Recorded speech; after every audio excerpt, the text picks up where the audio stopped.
Team Fractal assemble! Why is everyone always late? I am 7 hours early. いらっしゃいませ! Ah, why do you always have to do that? Forgiveness, please. Let's just get started. So me, Ohara, and Uematsu were all stuck grinding out games at a Japanese company called Polygon Magic when we had the idea for a free-to-play RPG that would combine the strengths of a single-player game with the competitive and social aspects of an MMO. That idea became SideQuest, a browser-based MMO built using the Unity platform. Our core design concept was to build the gameplay around layers of increasing complexity. The bottom, simplest layer works a lot like games such as Patapon, Monster Slayers, or even Lemmings. The player's party of heroes automatically moves across the screen, fighting and killing monsters, while the player gathers gold and loot. The next layer up is the skill system, which is really as complex as the player wants it to be. With the right timing and tactical decisions, a hardcore player can string his hero's skills together to achieve maximal impact.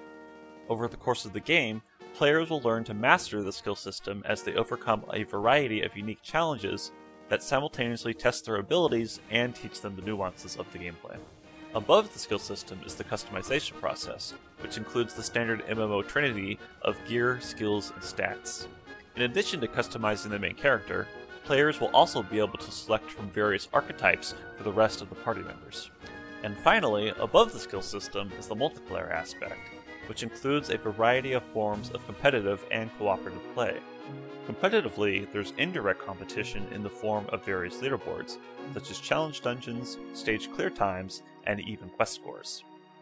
But we also have direct competition. These include PvP duels, which can be done in real time or asynchronously if your opponent is offline, and battlegrounds, a full 9 vs 9 battle royale involving multiple players. Finally, we have a full-featured collectible card game called Card Slayers. And no, the exclamation mark is not silent. We have plans to expand Battlegrounds even further to suck into the guild system, which is one of the pillars of cooperative play. We also have 3-man dungeons with multiple difficulty tiers to maximize replayability, and on top of all that, there's an auction system, item trading, and even message boards. There's also a different kind of layer, which is the single-player campaign. In the campaign, you have a series of interconnected quests that form an overall epic plot like you would find in a traditional console RPG. Each of the quests is custom built to showcase unique gameplay and environments. And then there's another layer, which is our annoying writer. Marty? So, growing up, there were two kinds of games I just kept coming back to.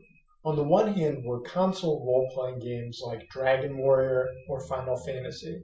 And on the other hand were PC adventure games like Monkey Island or Quest for Glory. SideQuest draws on both these traditions. So you have this epic world with an ancient evil rising again, you have crystals to gather, you have demons to slay.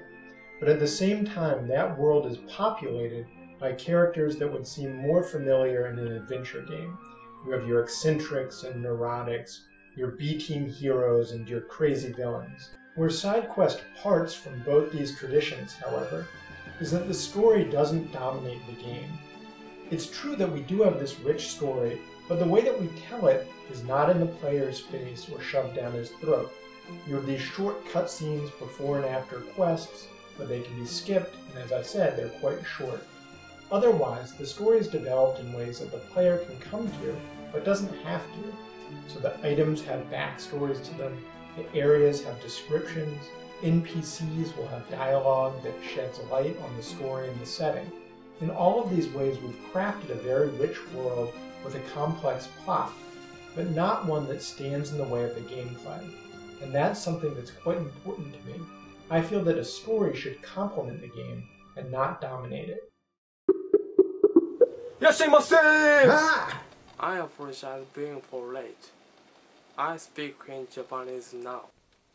ゲームの説明は他の人がしてくれるだろうから、自分はこの動画を見る人は日本語わからないのをいいことに適当なことを話そうと思う。そもそもこのゲームを作ろうと思ったのはゲーム会社に入ったのにゲームを作れなかったから趣味でゲームを作ろうと思ったのがきっかけだ。といってもデザイナーの自分一人ではゲームを作れないから適当なプログラマーが必要だ。そこで会社に入ってきた後輩のコナーに声をかけたんだ。ゲーム作らないかってね。そこでコナーが何言ってんだ黄色い猿がって言ってたら、サイドクエストなんてものはこの世にはなかっただろうね。So, in conclusion, please, please, please give us money.